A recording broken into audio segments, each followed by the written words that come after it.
दोस्तों, आज की कहानी है बहू पनीर में मिर्ची कम क्यों डाली। हमारे दामाद जी बहुत तीखा खाते हैं।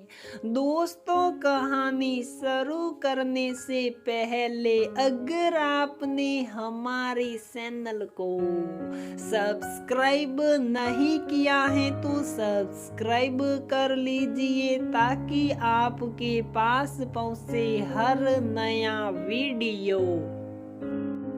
वृंदा, सब तैयारी हो गई या कुछ बाकी है? नेहा और दामाद जी के आने से पहले सब तैयार हो जाना चाहिए। अच्छा हटो, मैं खुद देख लेती हूँ। सुषमा जी ने अच्छे से निरीक्षण करने के बाद वृंदा से बोला, अरे तुमने इमली खजूर की मीठी चटनी नहीं बनाई। दामाद जी को बिना चटनी के दही बड़े बिल्कुल भी अच्छे नहीं लगते। और तुमने मसाला पनीर में मिर्ची कम क्यों डाली? हमारे दामाद जी बहुत तीखा खाते हैं। इस बात का विशेष ख्याल रखना। और ये क्या, तुम अभी तक ऐसे ही घूम रही हो? जाओ जल्दी से तैयार हो जाओ। निखिल नेहा और दामाद जी को लेकर आता ही होगा। चटनी मैं बना देती हूँ। वैसे भी दामाद जी को मेरे हाथ की ही चटनी पसंद है। एक ही सांस में सुषमा जी वृंदा से सब बोल गई। वृंदा सुषमा जी की बहू है जिसकी 5 महीने पहले ही निखिल से शादी हुई है। सुषमा जी की बड़ी बेटी नेहा की शादी को 3 साल हो चुके हैं और उसकी 1.5 साल की बेटी सिंकी है। नेहा का पति अमर बहुत ही हंसमुख स्वभाव का है। अपने कुशल व्यवहार की वजह से सभी सुषमा जी को बधाई देते कि उनके भाग्य खुल गए जो अमर जैसा दामाद मिला है। वरना दामाद के नखरे सहते सहते बेटी के माँ पिता बिक जाते हैं और बेटी भी खुश नहीं रहती। निखिल और सुषमा जी के मुंह से सुबह शाम अमर जी की तारीफ सुन सुनकर वृंदा की भी उनसे मिलने की इच्छा प्रबल हो चुकी थी। शादी में वह ज्यादा दिन नहीं रुके थे। अचानक ऑफिस का काम निकल आने से वह जल्दी चले गए थे। फोन पर ही वृंदा की थोड़ी बहुत बातचीत हुई थी जिससे वृंदा को भी अमर जीजाजी बहुत ही समझदार और सुलझे हुए लगे। वृंदा तैयार हो रही थी कि तभी कार के हॉर्न की आवाज के साथ सुषमा जी की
खुशियाँ बांटते हैं। आप भी अपने दामाद के साथ खुशियाँ बांटना चाहती होगी, लेकिन उस दिन आपके ख्यालात जानकर मैं पीछे हट गया। अमर की बात सुनकर वहाँ सन्नाटा पसर गया। नेहा ने देखा कि वृंदा अपने आंसू पोंछ रही है।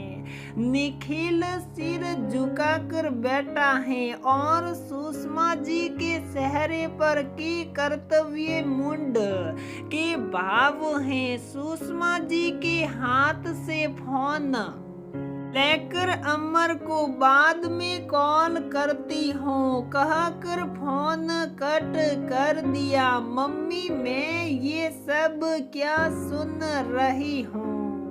अमर ने जो कुछ भी कहा क्या वह सच है? नेहा ने सुषमा जी को कटघरे में खड़ा कर दिया।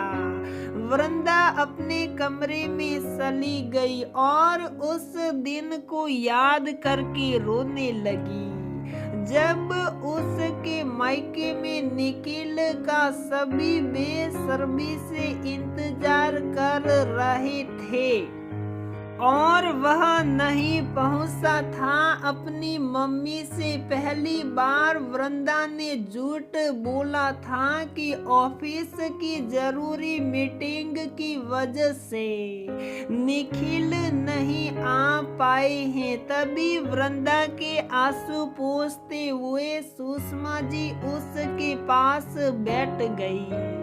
मुझे माफ कर दे वृंदा, एक सास के भी अपने दामाद को लेकर 100 अरमान होते हैं। ये जानते हुए भी मैंने तुम्हारी से वह सुख छीन लिया। पता नहीं कैसे मैं इतनी स्वार्थी हो गई। शायद बहू की सास का रुतबा मिलते ही दामाद की सास का ओहदा छोटा समझने लगी। आज के बाद जब भी तुम मायके जाओगी निखिल भी साथ जाएगा। इसका मतलब मैं भी जीजाजी की तरह ससुराल में आदर सत्कार का लुत्फ उठाऊंगा। निखिल ने हंसते हुए कहा तो नेहा ने उसके कान पकड़ते हुए कहा, जी हाँ, लेकिन ये मत भूलना कि आदर सत्कार करवाना ही नहीं है, उनका भी आदर करना है। दामाद से ज्यादा बेटा बनकर इज्जत करोगे तो तुमको भी इज्जत मिलेगी। तो दोस्तों, हमारी ये कहानी यहीं पर समाप्त होती है। अगर आपको हमारी ये कहानी पसंद आती है तो प्लीज वीडियो को लाइक करें, शेयर करें और हमारे चैनल को सब्सक्राइब जरूर करें।